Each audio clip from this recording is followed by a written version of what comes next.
Somebody come get her, she's dancing like a stripper.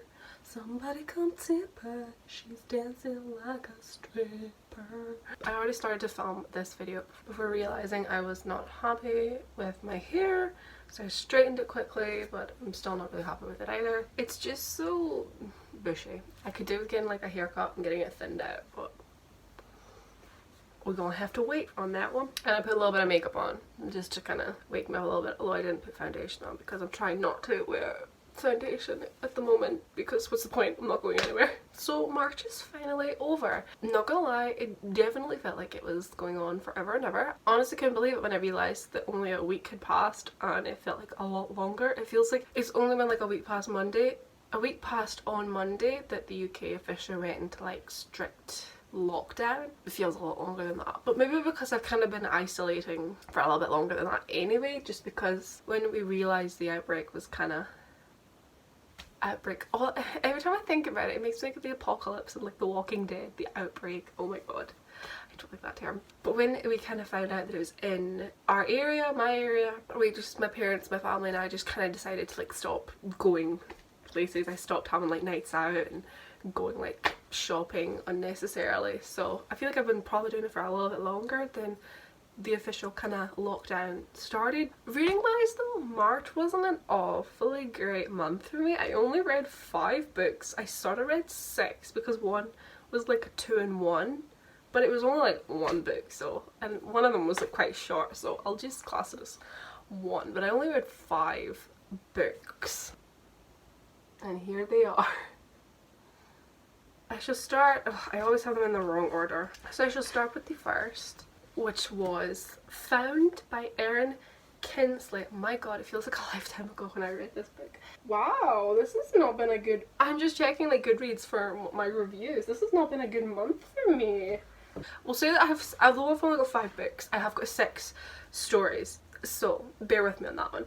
But I have 4 3-stars, 4 3-stars, 1 4-star and 1 5-star. Well damn, bitch. Anyway, we'll start. The first book I read was Found by Erin Kinsley. I only gave this a 3-star. It has an overall rating of 4.25. I gave this a 3-star.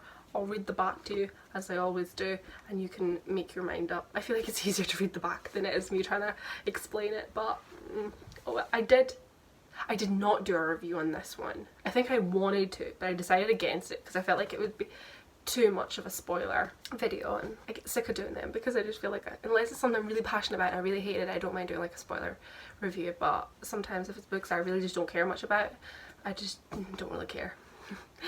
One child is safe, but how long until another is taken? I will find you and I will kill you. When 11-year-old Evan vanishes without trace, his parents are plunged into their worst nightmare, especially as the police, under massive pressure, have no answers. But months later, Evan is unexpectedly found, frightened and refusing to speak. His loving family realise life will never be the same again. D.I. Naylor knows that unless those who took Evan are caught, other children are in danger, and with Evan silent, she must race against time to find those responsible. I gave this a 3-star. I started off liking it, but then I realised that there wasn't really an awful lot happening, and in the end, to be perfectly honest, we didn't really find out much about what happened. Like after I finished, I was like, but wait a minute, I want to know. I mean, you can guess for yourself that the people that took Evan, took the boy, and potentially took other children, it was not just like, it was not very nice reasons that they took this child. But the author didn't go into any detail at all, didn't even tell you, basically. It hinted at it, but they didn't actually tell you, which I thought was fair enough, because you can guess, but I kind of want a little bit more detail. I just kind of wanted to know. I wanted to know what this boy had been through, okay, and what had happened to him. But oh well, I guess leaving up to the imagination is bad enough. The characters were okay. I didn't really bond with any of them. This book did what I normally don't like it in books, is when a chapter starts from, I think it was all in 3rd person. It was all told from 3rd person, but maybe a chapter would start from the perspective of Evan's mum, and then throughout that chapter, or a couple of paragraphs would be from her perspective, and then it would jump to the dad's perspective, talking about how he was feeling, and then it would jump to kind of other characters' perspectives. I normally don't like that. I often find it a little bit messy that you're reading from one character's perspective and then so all of a sudden it's jumped and we're now talking about somebody else. I normally don't really like that. I didn't mind it so much in this one because it wasn't so bad, but I still don't like that all that much. I feel like if you want to do different character perspectives, I'd rather that each chapter is told from a perspective. I much prefer if you want to do like multiple perspectives. I like if a chapter is solely based on a character and then it changes. I prefer that a lot better, whether it's told in third person or first person. That's just the way I prefer it. But it wasn't too bad in this one, to be perfectly honest. It didn't bother me all that much. But I did only give this a 3-star because it was okay. It was alright. The story, the mystery in the end, it was okay. I didn't do a review on it, but I think I did do a reading vlog. I did. That was when I went car shopping. I'll link that down below. But it was okay. It was okay. I didn't find it as exciting, and especially the fact that Evan, I don't know, it sounds terrible, but he's not real, so it doesn't matter, but I did find myself losing my patience with Evan a lot of the time when the police were talking to him and trying to find out what happened to him. He just wouldn't speak, and the reason he didn't speak was because he was embarrassed and he didn't want his family to find out what he was going through, but it wasn't his family that was asking him questions, it was the police asking him questions, so he could have answered the police their questions because his parents weren't there to hear. Wow. Did you even understand any of that? Found by Erin Kingsley. I gave it a 3-star. But it was an okay book. Next we have The Guilty Friend by Joanne Sefton. I did do a book review on this. If you want to see it, I'll leave a link down below. I gave this a 3-star as well, I think. I did. I gave this 3 stars as well. It was not what I think what it was though with this book. I read the back, and I will just read it to you in a minute. I read the back and I instantly had an idea in my head of how this book was going to play out, and it ended up not being that. I hate when the back of the book, it gives you a certain like idea, puts an idea in your head of what you think the story's going to be about, and then it doesn't end up happening, and I was just a little bit frustrated. But I'll read the back to you and you can make up your mind. Can Karen keep her secrets hidden, or will her guilt tear an innocent family apart? Alex, Karen and Misty were an inseparable trio at university, but when Alex died suddenly, the remaining 2 friends could no longer look each other in the eye, knowing they both had a part to play in her death. 30 years later, Misty and Karen have long since moved on with their lives, but when Karen thinks she sees her former friend alive, she seems to become obsessed with a past she thought she left behind. Before long, the perfect life she's built for herself starts to unravel, and it seems as though history might just be repeating itself. I touched upon a lot of this in my review. The fact that the 3 of them are described as an inseparable trio, I felt was just bullshit, because they were honestly awful friends. Alex, the girl who died, was fine. I liked Alex, bless her soul, rest in peace.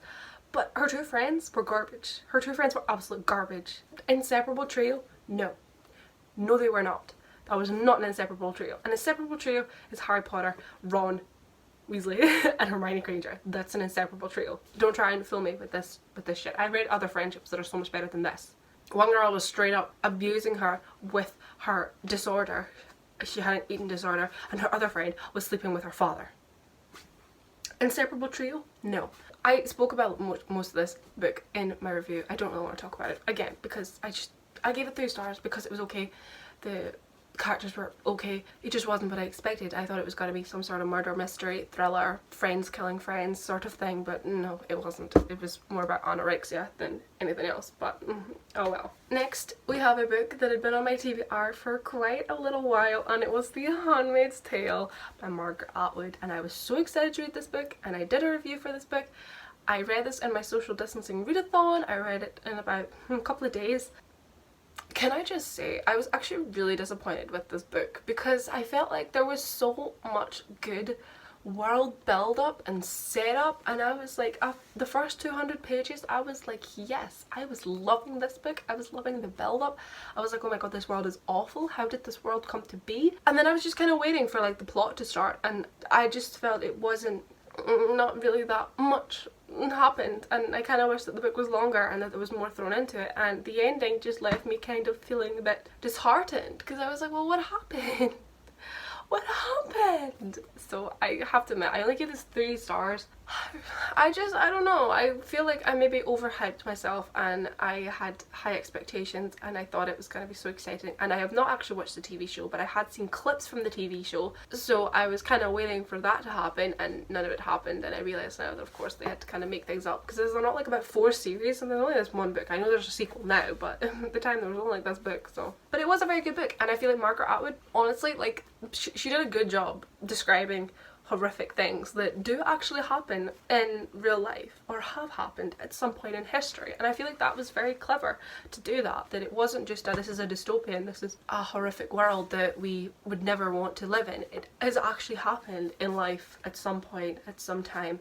It's still happening, so I applaud her for that because it was horrible, it was horrific, but at the same time it was true. So, or somewhat true, I should say. But I only gave it 3 stars. I wanted to give it more, but I only gave it 3. Next, I have another book that I read in my social distancing readathon, and I actually read it in a day, which I was really pleased about, and it's The Familiars by Stacey Halls, and it's a 400-page book, and I read it all in a day, and I was so pleased. I was so pleased. I was so happy. I gave this book a 4 star. I just realised I didn't read the back of The Handmaid's Tale to you. I mean, do most of you know what The Handmaid's Tale is about? I'll read the back. I'll read the back anyway. The Republic of... Now I still can't pronounce this. I think it's Gilead. Is it Gilead? Gilead offers Offred only one function: to breed. If she deviates, she will, like dissenters, be hanged at the wall or sent out to die slowly of radiation sickness. But even our oppressive state cannot obliterate desire, neither Offred's nor that of the 2 men on which her future hangs. I think it just took me ages to wait for it. I thought she was going to have some sort of love triangle, romance with 2 men, but I was waiting for that to happen, I guess, and it took a while for it to kind of take into place, and then nothing much really happened from it. So yeah, so moving on from that, back to The Familiars. I'll read the back of it to you as well. In a time of suspicion and accusation, to be a woman is the greatest risk of all. Lancashire, 1612. Fleetwood Shuttleworth is 17 years old, married and pregnant for the 4th time.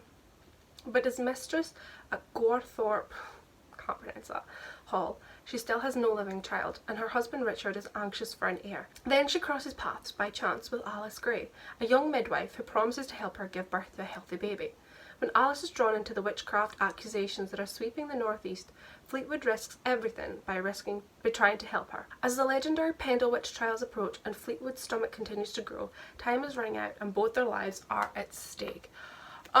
Okay, so I gave this a 4 star because I did actually quite like it. The main character of Fleetwood, I didn't like her all that much. I suppose I had to take into consideration that she was just 17, and being 17 in like 1612 is a lot different than a 17-year-old now. I still didn't like the way she went on. There were times I felt she was a bit too outspoken and people didn't really reprimand her for it, and then there were times when they did reprimand her for it and I was a bit kind of like, well, it's either going to be one or the other. Either you shut her up or you don't. I absolutely hated the name Fleetwood Shuttleworth, but then I found out that this book is actually, the character is a real person, or she was a person alive at this time, in that time, and her husband was real as well, and I think the place was real, and Alice Gray was, I think, a real person as well, but it was unconfirmed whether or not the two actually, their paths actually crossed. But I thought that was quite nice.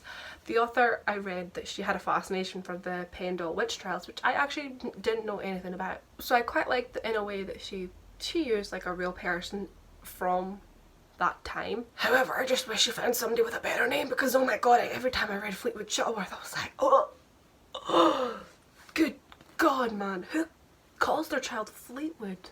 Fleetwood. But it was actually a pretty okay book. There were a couple of times I was just a bit kind of like, Fleetwood wasn't my most favourite character, and I was just a little bit kind of, I got a bit sick of her at times, but then I was kind of, she was trying to save her friend, so I was happy for her. And then near the end, everything just kind of happened really quickly, and the one thing that really bugged me though was the main character Fleetwood. She's 17. So far she has not been able to carry a child to full term, and she was pregnant again, and she was quite sad by it, but she was also happy, but she was worried, and Alice was helping her. And Fleetwood loved to ride her horse. She loved riding horses and she kept riding them, and she asked Alice if that would be okay, and Alice was like, well, you know, if you are quite an experienced horse rider, Fleetwood was not an experienced horse rider. The amount of times she fell off her horse in this book, I swear to God. Especially when she's describing all the activities she got up to when she was pregnant. It's like, no, rolling around with her dog or whatever. I was like, no wonder you kept losing those kids. If you were somebody that, now you're a lady, so you're expected to produce an heir for your husband, the minute you find out you're pregnant, you should sit still in the library and read a book. God damn it. Stop going out riding horses in the middle of the forest. And she was gallivanting all over the place and falling off horses. I feel like, yeah, so what? Maybe pregnant women do ride horses, but you shouldn't, Fleetwood. You shouldn't. And they should complain about how she was worried about her child. It's like, well, stop doing all these reckless activities and calm the F down. She did say that she was just a restless person and she just couldn't sit still, but it's like, stop being so damn selfish and put your child first and sit still and stop riding on your horse. But especially by the end of the book, I feel like everything was very fast paced. She fell off her horse again. I thought she was in one place, but now it turned out she was, that was a bird. I thought she was in one place, but it turned out I thought she was at the going to the trial to watch the trial, but somehow she ended up near her home, which I thought was miles away, like 50 miles away. Also as well, I'll tell you the one big thing that got me.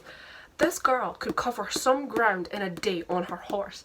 She did like a 40-mile trip on her horse. And I feel like, I don't really know horses, okay? I'm not a horse person. I don't know anything about horses. George R. R. Martin does horses the best way, like, that he knows that they can't just gallop from one place to the next. They'd have to rest. They get tired easily. Most folk walk when they're on their horses. Maybe they'll trot a little bit.